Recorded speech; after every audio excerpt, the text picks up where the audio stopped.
Alright guys, it's your boy Dom, and I'm back. Match week 15. The weeks are coming by quick and fast, and soon we'll know who's the Premier League champions. Is it going to be Liverpool? Is it going to be Manchester City? Arsenal? Chelsea? Or would we get a surprise winner like Forest? Brighton? Who knows, man? Who knows? Spurs maybe? I don't think so. But let's get into the match week 15 predictions. But before we do, let's do a quick recap of what happened in the midweek match week 14 games. So Bournemouth defeated Tottenham 1-0. What was my prediction? Let me see.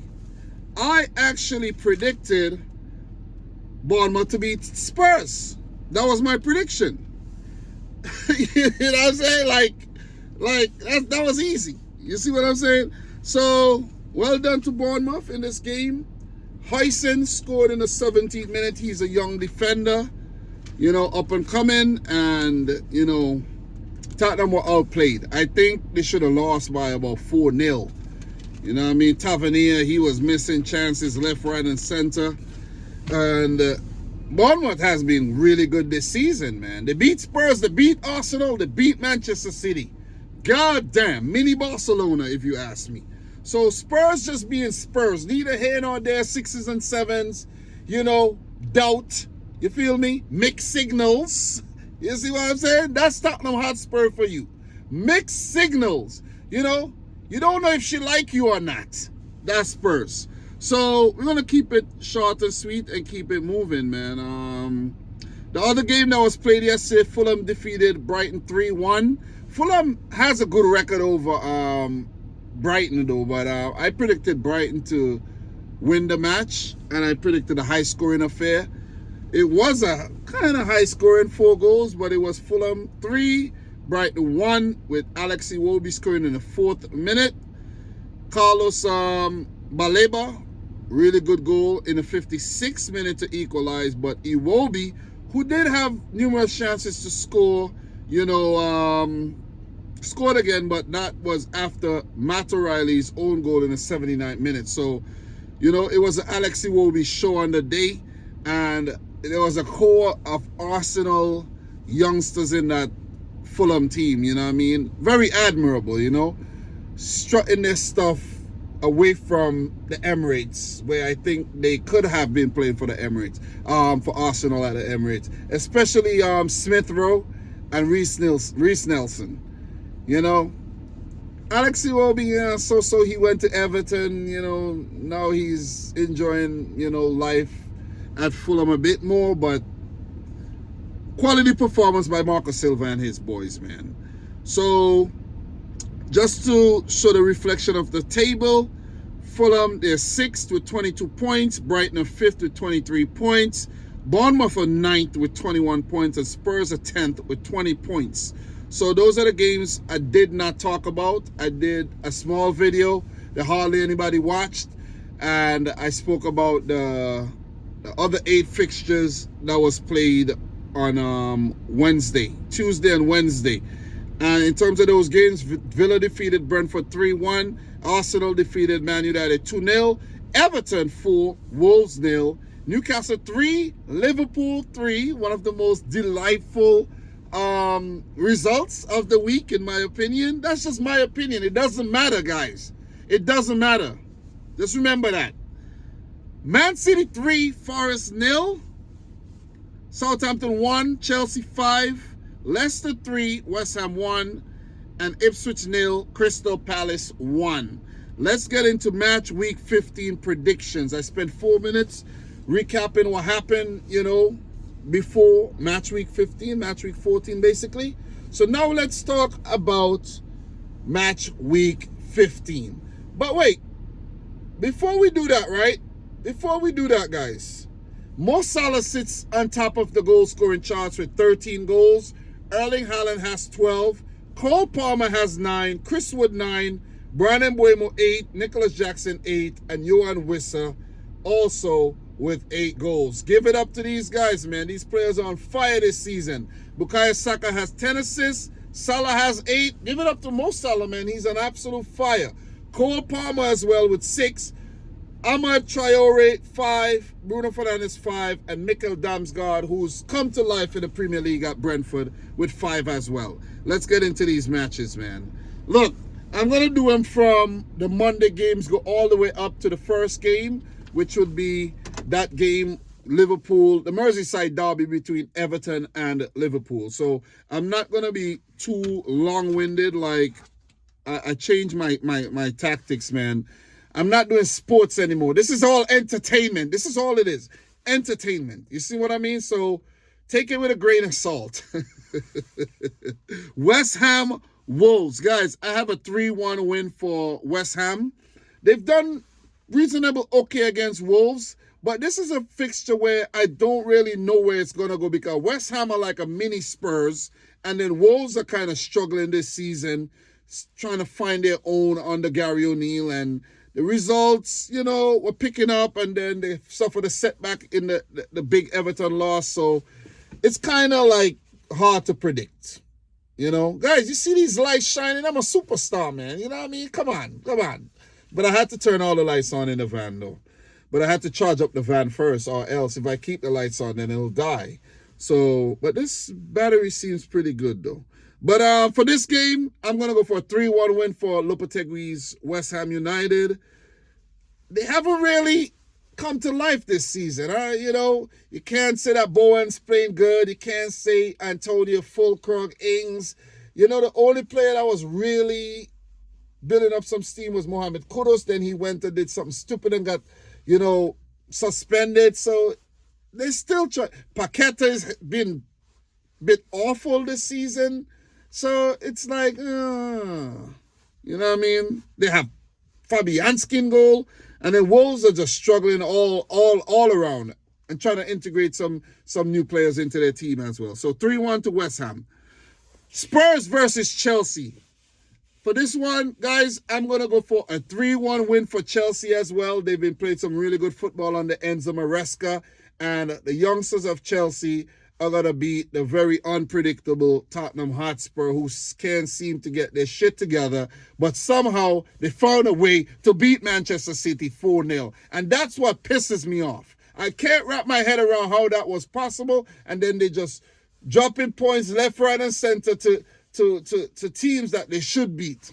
And they beat in the teams that they shouldn't beat. I don't get Spurs, man. I really don't. You know what I mean? The fans are not happy with Ange Postecoglou. You know, the team is just a bit all over the place, if you ask me. 1 week they're playing good, next week they're not playing well. 6s and 7s. As I said, doubtful. Neither here nor there. You feel me? It's like, come on.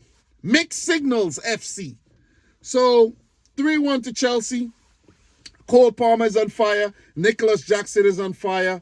And Nkunku is taking his opportunities, you know, very, very well. You know, you have,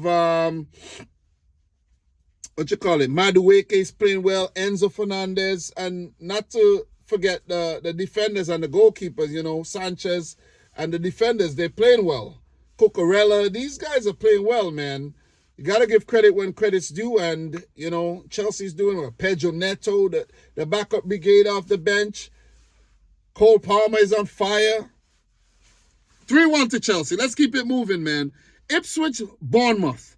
Well, Bournemouth's been in really, really good form. So it's fair to say that even though, you know, Ipswich could be a tricky opponent, and they have been squeezing out quite a few draws this season, along with a solitary win, I have to back Bournemouth here because they stitched together a really, really nice team. You know, Justin Kluivert's in good form. Antoine Semenyo, you know, Tavernier. They've just been playing well. They've just been playing some really, really good football. And I have to give Andoni Iraola a lot of credit. All around, they've been well. They've done well. I know, you know, guys like Kirkesh, you know, Zabani and Cole, you know, they've done really, really well. And they deserve a lot of credit. Tyler Adams have now been integrated into the team. So, Bournemouth 2, Ipswich 1. I know they have the threat through Omari Hutchinson, Liam Delap, Sammy Schmodix and co. And a few other little bits and pieces players around the team. Imagine they have Calvin Phillips in their team, and he's been I don't know, man. I don't know what's going on with Calvin Phillips. Still a Man City player, but I don't know, man. So 2-1 to Bournemouth. Let's keep it moving. Leicester versus Brighton. You know, Ruud van Nistelrooy picked up his first win, first game in charge, and I don't see them winning this game because you know Brighton. But I could see this being a very open game of football, and I'm gonna go for a 3-3 draw. Brighton need a result after the loss there against Bournemouth, so they need a result. They definitely need a result, man. So, and that was not against Bournemouth. Fulham, they need a result. So I'm gonna go for a 3-3 draw. I don't think Leicester's gonna lose, but I think it's gonna be a high-scoring affair, man. So let us keep it moving. We can't linger too much on all these games. Fulham versus Arsenal. Let's just say Fulham, they've really had some great results against Arsenal as of late, but it's kind of hard to, like Arsenal, I know they were out of form and they're back in form right now with Odegaard in the team. It's hard to predict against Arsenal right now. They're 7 points behind Liverpool. They're trying to catch back up. And I could see them winning this game despite Fulham being a thorn in their side lately. And when I say a thorn in their side, these have been some of Fulham's recent results against Arsenal. Last season, they defeated them 2-1 at Craven Cottage, and the game at the Emirates finished 2-2. Previous season, Arsenal won 3-0 and 3-2, and 2-1, pardon me. And then the previous season, it was a 1-1 draw. So Fulham, in their last 5, they have 1 win, 2 draws against Arsenal. So, Arsenal only got a 60% chance of winning this game. But I do think, even though Fulham's been in good form, that Arsenal are going to win this London derby here, 2-0. So, got to give credit when credit's due. And we're going to keep it moving. Ruben Amorim's Manchester United versus Nuno Espirito Santo's Nottingham Forest. Well, Forest did manage to beat United last season. But United, they need a result. They really need a result after the setback against Arsenal. They were toyed with and they were humbled. So they need a strong response against a well-drilled Nottingham Forest team who could hurt them in attack and who's very good defensively. That's, their record has been tainted a bit lately, but they're still a very good defensive team. So the results last season, Forest at home 2-1 and Man United 1-0 on the road. Well, pardon me. The FA Cup game, there was an FA Cup game in February. United won it 1-0. And the Premier League games, 3-2 at home for United and 2-1 loss on the road. So it's been very, very close. The previous season, they pulled off a league double. But last season, it was a whole different story. Forest were hard to beat. So for this one, I am going to go for United win 2-1. As much as I want them to lose every single game and get relegated, you got to give credit. And I think under Amorim and even Van Nistelrooy, they've had better results. So they would hope that the results are not going to start being kind of Eric Ten Hag-esque. You see what I mean? With that Arsenal loss, they don't want a trend starting to build up again. So I'm going to go for them to win that game 2-1. Crystal Palace versus Manchester City. Oh, guys, make sure you leave your predictions down below and like the video. Smash up the thumbs up button, man. Stop being a hater. I'm just messing with you, man. Like the video. Like it up. Palace versus Manchester City. Well, look, man. I think City are back. Went through a really, really tough patch. 7 games, no wins. And the last game, a very, very convincing win there. And that was against Forest. Very, very convincing win. I think, with Kevin De Bruyne fit again, the players basically have come to a realization that they've been awful and they need to get their act together, that we're not playing any games. It's either now or never, or else you won't ever catch Liverpool. And then Arsenal and Chelsea will pull away. And then you're going to find yourself scrapping it out with Spurs, Manchester United, Brighton, Villa, and these teams for a top 4 spot. You don't want that. So I think City is back, guys, and the fixture, Forest, and then coming off of that strong win, playing Crystal Palace. Even though Palace is a more confident team now with no losses in their last 3 games, if you check the recent results against Palace, I know they picked up some good results lately, but if you check the recent results, in terms of the results last season, it was a 4-2 win for City on the road and a 2-2 draw at the Etihad. Previous season, 1-0 for City, 4-2, and then the previous season, a draw. So Palace seems like they have a draw in them, right? They have a draw against City in them, but no wins in their last 5, which is very encouraging for the citizens. But this one, I don't think Palace is going to be able to hold Manchester City, because around this time of the year is when City really starts like it's like the business end of the year for City, where it's like, pardon me there. It's like, okay, not doing well, quite a bit of points behind the teams that are above them, and then the festive season come around, and then the wins start to pile up. The new year come, the wins continue, the other teams start to falter by the wayside, and I could see this momentum continuing. I know you guys in the comments are going to be like, yeah, damn, I know it's because it's your team. You're going to predict them to win and this and that. What was my prediction for the Liverpool game? A big fat L. You see what I'm saying? Man City are beating Crystal Palace, and my prediction is a 3-1 scoreline. Let's keep it moving. Aston Villa versus Southampton. Well, Villa picked up a win in their last game to get, to break that jinx that they were on. They were basically the same as Manchester City, losing and drawing games. And they picked up a win in their last match. And I think Villa might be back too. So I'm going to go for a 2-0 win over Russell Martin's Southampton. And Southampton are getting relegated. It's no doubt. It's written in the stars. It is happening. It is happening. It is set in stone. It is happening. You see what I'm saying? So, guys, remember, this is all entertainment, man. Never mind what I say. I might hurt your feelings. I might ruffle some feathers. But it's all entertainment. You'll get over it. You see what I'm saying? Grow some freaking balls. Anyways, 2-0 to Villa. Brentford, Newcastle. Listen, man.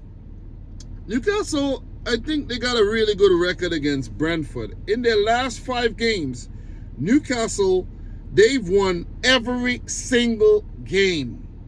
But could you predict them to beat Thomas Frank's team right now? And Newcastle's kind of iffy, One game, they're doing really well. Next game, you're like, what happened? You see what I'm saying?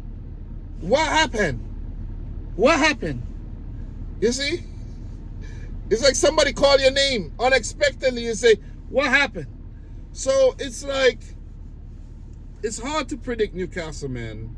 I'm going to go for a 1-1 draw. I don't see them toppling Brentford. Brentford need a result here because they lost their last game. But Newcastle also need a win because in their last 3, they without a win. But I could see them drawing this one. I'm going to say a 1-1 draw. And guys, as we wind down the last game for this prediction, and the first game coming up tomorrow is the Everton, Liverpool, Merseyside derby. And this could be the last one being held at Goodison Park because Everton are building their new stadium and it's probably set to be unveiled sometime maybe next season or whatever. I don't know. I honestly, to be honest, I don't care. You see what I'm saying? I honestly don't care, man. But look, they better pray they don't get relegated and having to play in a new stadium. You see what I'm saying? You want to open a new stadium in the Premier League. So this game is going to be a very, very tricky game for Liverpool. And the reason why I'm saying this is because history tells you that. The last 5 games, there's been 1 win, 1 draw, and 3 wins. 1 win for Everton, 1 draw, and 3 wins for Liverpool. And these 2 results that favored Everton in their last 5, it's been at Goodison Park. 2-0 last season, and 0-0 the season before. When it's at Anfield, it's fine and dandy. 2-0 were the two last results for Liverpool at Anfield. Actually, the last three results at Anfield were all 2-0 results. So if the game is at Anfield, you can bet all your life savings that Liverpool are going to win. You might not get a big payout because the odds are not stacked up against Liverpool, right? But if you bet on Everton, you're going to lose your money. Don't do it. Don't do it, man. Don't do it. I beg you, don't do it. You're going to regret it. But at Goodison Park, these have been the last few results. 2-0 to Everton, 0-0, 4-1 to Liverpool in 2021. That's a good result, right? Previous one, 2-2. 2-2. 0-0. 0-0. 0-0. And a 1-0 win for Liverpool back in 2016. So it's not a good hunting ground for the Reds. It's not. It is not. And in the last game, Liverpool did not play well against Newcastle. Yeah, they came back in the game and all, but the way they lost the lead, is also, it's debatable. You know what I mean? It's up for discussion. Like, hey, man, what's going on here? So I know Liverpool are going to reintegrate some of the guys that were rested from the start, like Trent Alexander-Arnold, maybe Dominic Szoboszlai. Who knows, man? Maybe it's a Luis Diaz, Cody Gakpo, and Salah front three.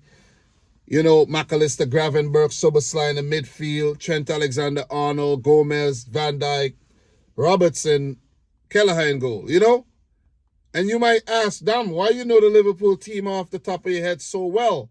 Are you obsessed? What is the obsession with Liverpool? Might as well you become a Liverpool fan because it seems like you know the Liverpool team more than City. You see, but guys, you know what it is, man? You know what it is? If you have a bakery, right? If you have a bakery and you sell a certain type of cakes, you see what I'm saying? Let's say you sell pound cakes. Let's say you sell pound cakes and people are eating up the pound cakes, man. Everybody just eating up the pound cakes. But then you want to sell marble cakes and nobody want the marble cakes, but everybody eating a pound cake. What are you going to do? You're going to keep selling marble? You're going to make more marble cakes than pound cakes? So that's why I talk about Liverpool, because I have a lot of Liverpool subscribers. Come on. So people who be making these comments, you're stupid. I'm telling you, you're stupid. Anyways, guys, remember I told you it's all for entertainment purposes. So if you want to take me seriously, that's up to you. So for this game, though, look, Everton are coming off of a high. Sean Dyche, is a very gritty manager. And if it's anybody you want at the helm right now in a tough situation, it is Sean Dyche. These guys got a point deduction and did not get relegated. Give it up to Everton. Give it up to the Toffees. They're far from sweet. So they played well in their last game, smashed up Wolves 4-0. And they would want to just keep that momentum going. I don't think they're going to lose the game. Sorry, Liverpool fans, but I think you're going to drop more points. Drop points to Newcastle, dropping points to Everton here. And, the points gap between Arsenal and Chelsea, in my opinion, is going to drop down to 5. Prove me wrong. Prove me wrong. Let me come out tomorrow afternoon after I get off of my job and make a video talking about how Liverpool proved me wrong and defeated Everton and, maintain that 7-point gap. Prove me wrong. Because if Liverpool draw, it's 5 points between Chelsea and Arsenal because they're going to win. And there's 7 points between Man City and Liverpool. And then if you keep dropping points and you allow Man City to get within 5 points, it's a wrap. And people are going to be like, oh, why you think Man City are not going to drop points? I'm not saying Man City won't drop no more points, but listen, man. Listen, it's left to be seen. That's all I'm going to say. It's left to be seen, man. It's left to be seen. But guys, I don't want to be too long-winded. I like the way I'm doing these videos now. 25 minutes. I think that's good. I did it now because I didn't want to do it in the morning. I just came from grocery shopping with the wife and my son. Right now it's 9:36. I want to go in, chill out, wind down. I got work in the morning. I'm always on the grind. I'm doing my thing. And I still find time to come out and make these videos. I'm dedicated. 15 previews. Well, 14 prediction videos so far. And 15 roundups.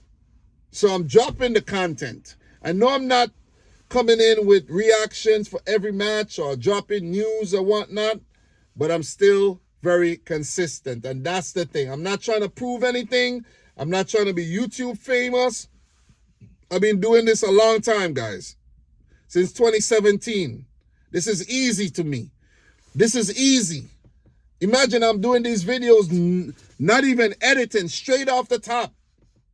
Try it and see how well it comes out. Anyways, guys, I'm your boy Dom. Subscribe to the channel if you're new. Like the video if you haven't yet done so. Let me know your thoughts down below. Drop your predictions.